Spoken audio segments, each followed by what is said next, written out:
Okay, you need to sit down for these two. First up, a woman gets guilt-tripped into babysitting her best friend's kids over and over. But this time the dad isn't even working, he just wants to go to a bar to watch the World Cup. And she's had enough. Then, a single dad opens his home to an old friend and his baby, lays down a few simple rules, and at 3 in the morning those rules go straight out the window. One of these ends with a baby crying in the dark. Oh, you're not ready for this one. A woman in her late 20s keeps getting roped into last-minute babysitting for her best friend, until the day she finds out the dad just wants to ditch the kids for a bar. So, I have a friend who I absolutely love. We are in our late 20s and both female. Every so often, my best friend asks me to babysit her kids. Either I offer or I want to pitch in because she's done so much for me. During this World Cup season, my friend had texted/called me about possibly needing childcare after work hours, and we had created a contingent plan. The reason being, my best friend wanted to get her nails done, and her partner might be working at the time.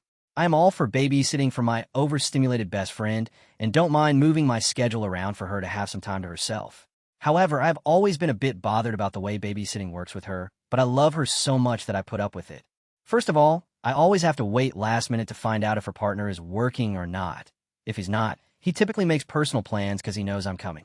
Or, second, I get told they'll be home by a certain time, but they always make excuses about why they're going to be late or text that they're going to go to another place and come home later than stated. It has always annoyed me, but I was very light about my complaints. It's not that I don't say anything. It's that my best friend is very big on family or having each other's backs or just very sensitive about people she considers close to her. Today, I finally put my foot down. My BSF was having car troubles in the morning. So, I checked up on her around noon.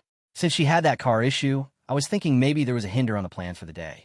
After check-in with her, she said she was still attending the nail appointment and that she needed to leave home by 5:30 p.m. I didn't see much of an issue with that since I had a slow office day. So, I made plans to pick up my dog at home, drive to her place, 20-minute, and babysit the kids while watching the Mexico versus South Korea game. I know how their game works, though, or how they be doing the tangos sometimes, whether intentional or not. So, I texted my friend when her man was leaving for work or he had left already. I knew traffic was getting bad in the Bay Area, so I was counting my minutes. She didn't reply, so I called. I asked what I needed to ask, and she answered that her man's job for the day got canceled. He works road construction, and that he was planning to go to the bar nearby to watch the Mexico game. He's Mexican. I got upset and told her that I wasn't trying to be rude, but that I wasn't going to babysit when I didn't need to, that I wasn't a replacement dad, or that I also wanted to see the game, that I had agreed to babysitting because he could be working and she's an overstimulated mom who needs a few hours to herself. My friend got short with me, obviously upset. Apparently she sent me a text not to come, but I didn't see it, so I called her to ask if her man had made plans to meet with anyone or if he could just stay home. She was short saying that I didn't need to come and that he was going to stay home. I was trying to compromise that if he made plans, then he could go because they're also misusing those people's times, but she already sounded hurt and didn't want to listen. The night ended up with her making me feel bad because I told her he can watch the game at home. I have 2 jobs. If he's not working, I don't see the need for me to drive back and forth. I had told her, I'm not babysitting so he can go to a bar. I'm here for you, not for him. No offense, but I am not a replacement dad. Now I feel like an asshole for letting my friend down. I don't care about her, man. Take care of your damn kids. Watch the game at home. Include them in your heritage. I just feel like an A0L3, because I know how sensitive my BSF is about this kind of family forward / it takes a village to raise a child type sheesh. Let's see what the comments have to say. This person commented, they always stretch the times, you've hit breaking point. Just make yourself less available for babysitting. If she was paying someone, she'd definitely be conscious of time keeping as it would cost her money. Another commenter said, this is the key point. Opie isn't refusing to help. They're refusing to be taken for granted. There's a big difference.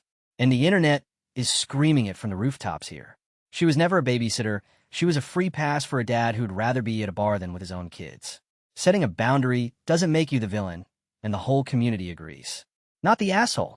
If you're enjoying these stories so far, remember to leave a like and subscribe for more. A single dad lets an old buddy and his baby crash for the summer with a few basic rules. And at 3 in the morning, one of those rules gets shattered. My son and I live together in a single-family house.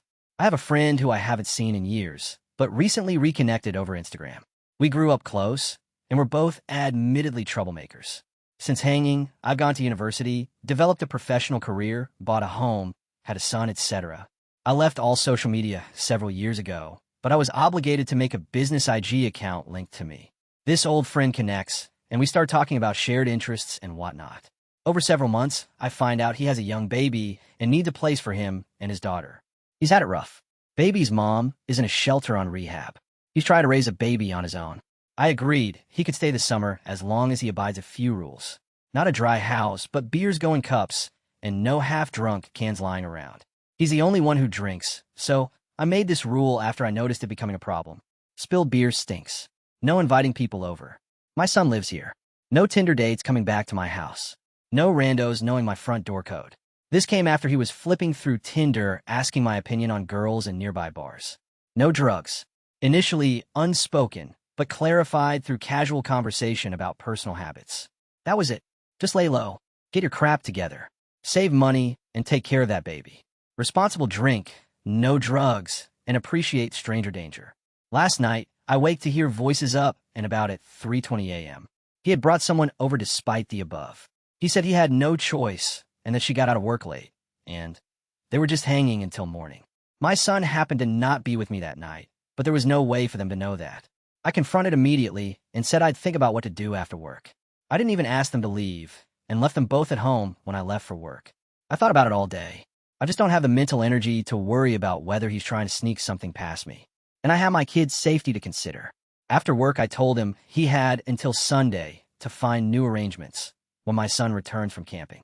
He's now stomping around with his baby in the dark, making a big deal about leaving in the night, even though he still has days to go. So there's now a baby outside of my house crying. Am I the asshole? Update, he came back in. He and the baby are back in the guest room. She's falling asleep. I'm watching Star Trek TNG. I have to go to work tomorrow. Not sure what to expect while I'm gone. Update 2. I'm using a work-from-home day today.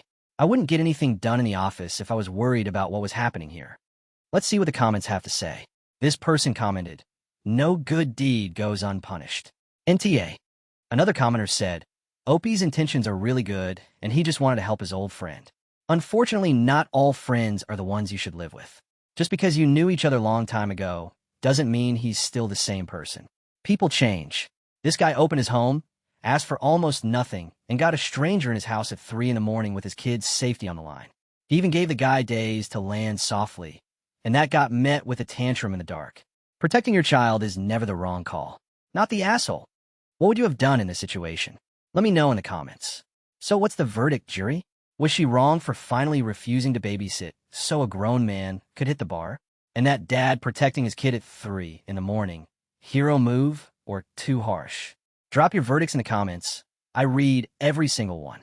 I've got a whole pile of stories just as wild, so stick around because the next one might be the craziest yet.